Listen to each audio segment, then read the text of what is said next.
Thank you for choosing to view this video on organizational health by author Naomi Stanford. This material is being presented by Team Culture Crushers. Members include Aminda Galapathy, Chris Gross, Shauna Coco-Roots, and Candace Szynski.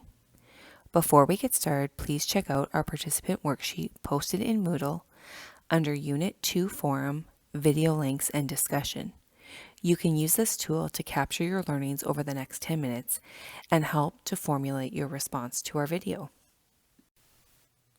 By the end of our time together, you will become familiar with the undefinition of organizational health. It will make sense shortly, I promise. An increased understanding of a systems approach to organizational health and a practical example of how to apply the system elements. You'll also have a better sense of how organizations can assess organizational health and the value of this model in OD practice from the Culture Crushers collective learning. The concept of organizational health has been studied extensively by many different researchers, and as a result, there have been an equally extensive amount of definitions on just what organizational health is. Stanford's model uses the health of the human body as an analogy for what healthy organizations look like. Stanford argues that, like a healthy human body, which can look different to different people, so too does organizational health. Specifically, organizational health may take many different forms based on each organization's unique goals and metrics for success. Stanford suggests that instead of trying to come to a one-all encompassing definition of what organizational health is, it is better to understand that there are components of what makes an organization healthy. Stanford claims that organizations are healthy when they are effectively performing and functioning, meeting their goals, leveraging their core competencies, and meeting the needs of their customers and shareholders. In the analogy of the human body as an organization, are all vital organs working together to create life, or is there a sickness that is preventing someone from living their best life? Organizations are healthy when they're managed well in terms of their adaptation, change, and growth. As the organization continues to grow and change, what habits or performance indicators are being realized that create consistent performance?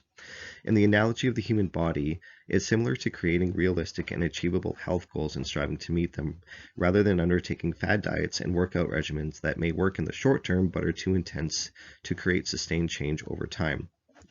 Organizations are healthy when they are creating a strong sense of alignment, interdependency, and community through values, goals, and community success. In terms of a healthy, functioning person, do we know who we are and what we are doing to achieve our personal goals? And are we making the right connections with friends, family, and community to help us achieve those goals? Organizations are healthy when they are creating a spirit of energy, vibrance, and vigor so that people can show up as their authentic selves and contribute to the organization in a meaningful way that gives them energy rather than showing up for just the paycheck. In staying away from a one-size-fits-all definition of organizational health, Stanford creates the flexibility for organizations to diagnose their own health based on these criteria. Stanford goes further in her analogy to draw a comparison between attributes of organizational health and those of healthy individuals.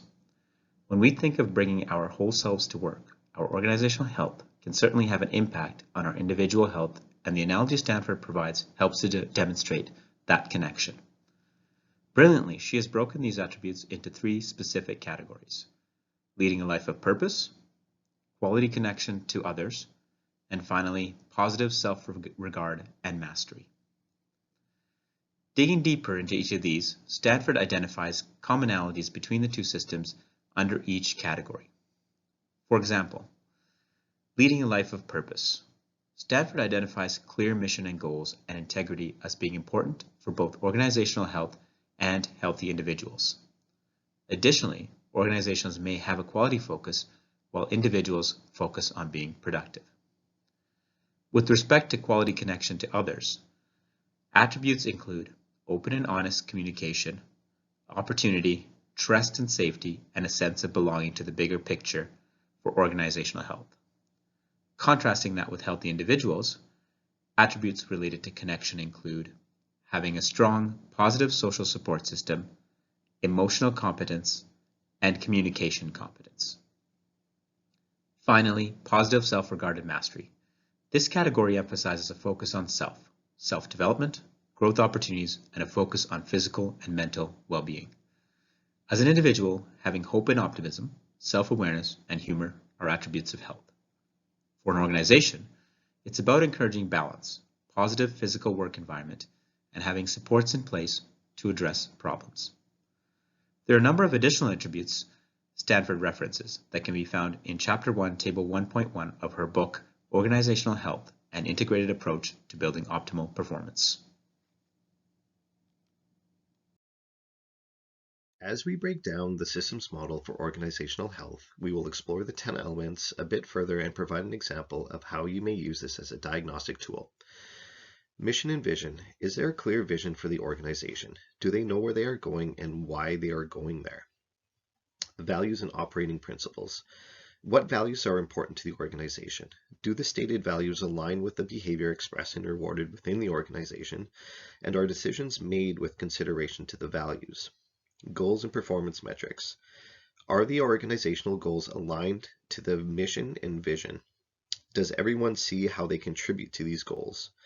Does the organization have good data to help inform decision making? And are performance metrics clear and well communicated? Strategies and tactics.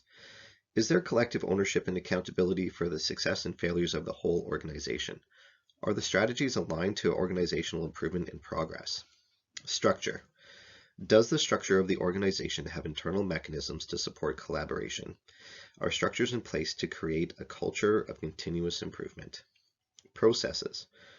Are there clear, well-defined, and widely communicated processes in place to ensure everyone knows what is expected of them?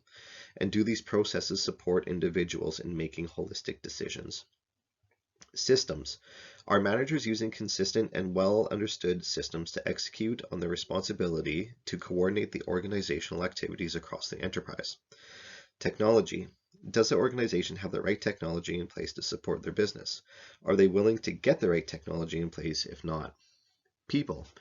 Does the organization have the right people at the right time doing the right work with the right tools, training, and support available to them? Performance measures. How does the organization determine its performance measures? Not only is it important to consider what is achieved, but how it is achieved. Summary. In summary, the Stanford method reflects a willingness and a capacity to learn, a culture of continuous improvement. Although it's necessary for learning and adaptation to take place on the spot, it is better to take a holistic approach to organizational health assessment. Stanford further illustrates this approach in Table 1.3 in the readings. In the Stanford model, organizational health is assessed by using several measures, not just focusing on traditional approaches that concentrate on areas like structure, roles, or status. These traditional approaches alone do not lend itself as well when viewing organizational health. Stanford contends when assessing an organization's health, utilizing both a preventative perspective and a problem-solving perspective will better enable OD practitioners to view the organization's health as a whole system and not possibly just looking at single symptoms or issues. Stanford notes that assessing the health of an organization is not a one-and-done exercise. Rather, organizations that are more successful continuously assess and monitor the health of an organization to diagnose and propose solutions that address the cause of symptoms that are creating unhealthy organizations. This means looking at the whole system, not just parts of it. As Stanford emphasizes, organizational health, like human health, is multifaceted and dynamic. Just as an individual would look at several different methods and approaches to their own health, which may range from utilizing both traditional and more unconventional paths, so should organizations. Stanford suggests there's no one right way of building an assessment roadmap.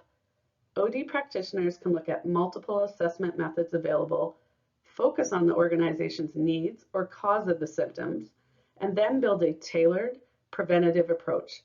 This is a valuable strategy for OD practitioners to monitor and assess not only the health of an organization, but their systems and processes as well. A great benefit to the Stanford model is that there's no one-size-fits-all approach.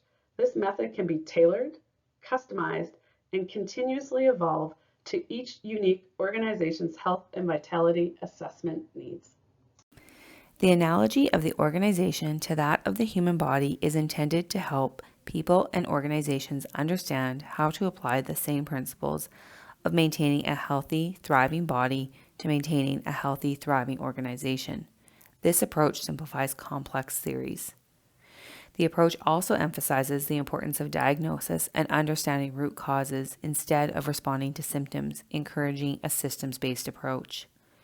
Stanford has confirmed the need for flexibility when defining and assessing organizational health. There is no right way, just one way, the way the organization chooses. Leaders play a vital role in creating a healthy organization, but Stanford reminds us that we are all accountable to contribute to a positive, healthy organization. Leaders can't do it alone. Organizational health relies on each person. As an OD practitioner, it's valuable to keep these points top of mind when working through complex ideas or challenges.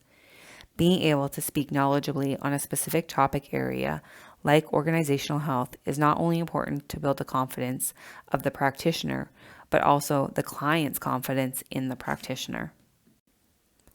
As we close our learning session, we leave you with one final takeaway to consider. Given your learning from our time together, what is one thing that you are walking away with that you can integrate as an OD practitioner?